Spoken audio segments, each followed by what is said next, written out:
Hi friends, welcome to Sikdar's academy. Sikdar's একাডেমিতে সবাইকে স্বাগত।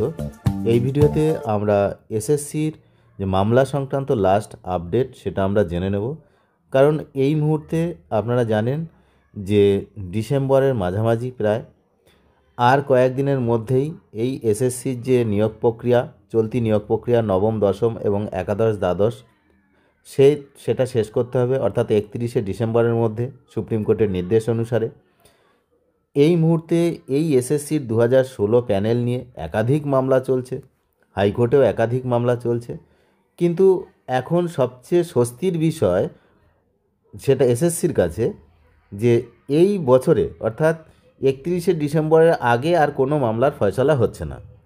সুতরাং 31শে ডিসেম্বরের মধ্যে যে নবম, দশম এবং একাদশ, দ্বাদশের যে নিয়োগ প্রক্রিয়া, সেই নিয়োগ প্রক্রিয়াতে আর কোনো সমস্যা থাকছে না। নিয়োগ প্রক্রিয়ার মতোই চলবে, এমনটাই কিন্তু আদালতের নির্দেশ দিয়েছেন। আর আদালত আগে বেশ কিছু নির্দেশ দিয়েছিলেন, সেগুলোও কিন্তু কিছু কিছু নির্দেশ ফেরত নেওয়া হয়েছে। তার মধ্যে সবচেয়ে বড় একটি নির্দেশ মাননীয় বিচারপতি অমৃতা সিনহা দিয়েছিলেন যে যোগ্যদের নাম প্রকাশ করতে হবে। তাদের প্যানেল, যোগ্যদের প্যানেল ঠিক নয়, যোগ্যদের যে নামের তালিকা সেটা প্রকাশ করতে হবে। কিন্তু সেই কথাও তিনি ফিরিয়ে নিলেন যে আপাতত সেটা আর চলবে না, সমস্ত কিছু সব জানুয়ারিতে দেখা যাবে। অর্থাৎ 31শে ডিসেম্বরের আগে আর কোনো বাধা থাকলো না, পুরো নিয়োগ প্রক্রিয়া সম্পন্ন হবে। তারপর 13ই জানুয়ারি পরবর্তী যে যখন শুনানির দিন ধার্য করা হয়েছে, তখন আবার নতুন করে এই মামলাগুলোর শুনানি হবে। তাহলে বুঝতেই পারছেন, যারা মামলা করেছিলেন যে যোগ্যদের নাম প্রকাশ করা হোক, সেই ঘটনা কিন্তু আর ঘটবে না। তার কারণ এসএসসি বলতে চাইছে যে ইতিমধ্যে তারা পরোক্ষভাবে যোগ্যদের নাম প্রকাশ করে ফেলেছে। কিভাবে না, 31শে ডিসেম্বর পর্যন্ত যে সমস্ত ক্যান্ডিডেট তারা কাজে বহাল রয়েছে, অর্থাৎ তাদের চাকরিতে বহাল রয়েছেন, তারা অফিসিয়ালি প্রকাশ না করা হলেও কিন্তু আনঅফিসিয়ালি তারা যোগ্য।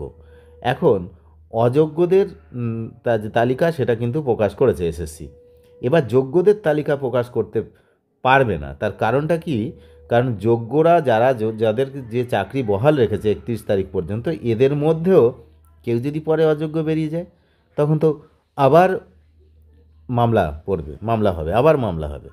তো সেই বিষয়ে কিন্তু সমস্ত দিকে নজর রেখে আপাতত মাননীয় বিচারপতি অমৃতা সিনহা এটা বলেছেন যে এই পর্যন্ত থাক, জানুয়ারি 13 তারিখে পরবর্তী শুনানি হবে, আর তার মধ্যে এই যে নিয়োগ প্রক্রিয়া সেটা কমপ্লিট হবে। এবং তার পরবর্তী সময়ে যদি একজনও ওই লিস্টে দেখা যায় যে তারা অযোগ্য, সঙ্গে সঙ্গে তার প্রার্থীপদ বাতিল হবে, অর্থাৎ তার চাকরি বাতিল হয়ে যাবে। এমনটা কিন্তু হাইকোর্টের স্বীকারও করে নিয়েছেন পর্ষদের মানে এসএসসির আইনজীবীরা। তারা করজোরে নিবেদন করেছেন যে নতুন করে যেন আর কোনো নির্দেশ দেওয়া না হয়। তো প্রথমের দিকে শুনানিতে গতকাল যেটা হচ্ছিল, প্রথমের দিকে শুনানিতে এমনটা মনে হচ্ছিল আমাদের যে আরও কোনো নির্দেশ কিন্তু এসএসসিকে দেওয়া হতে পারে।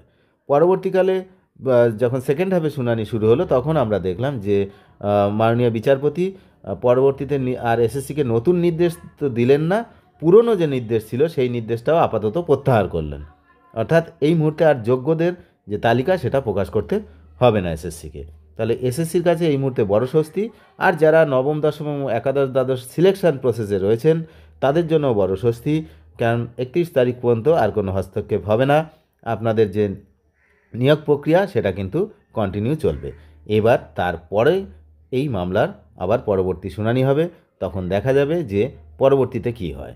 সেদিকে আমরা নজর রাখছি, আপনারাও নজর রাখবেন। এবং চ্যানেলে যারা নতুন, তারা নিয়মিত আপডেট পেতে অবশ্যই চ্যানেলটিকে সাবস্ক্রাইব করে সঙ্গে থাকবেন।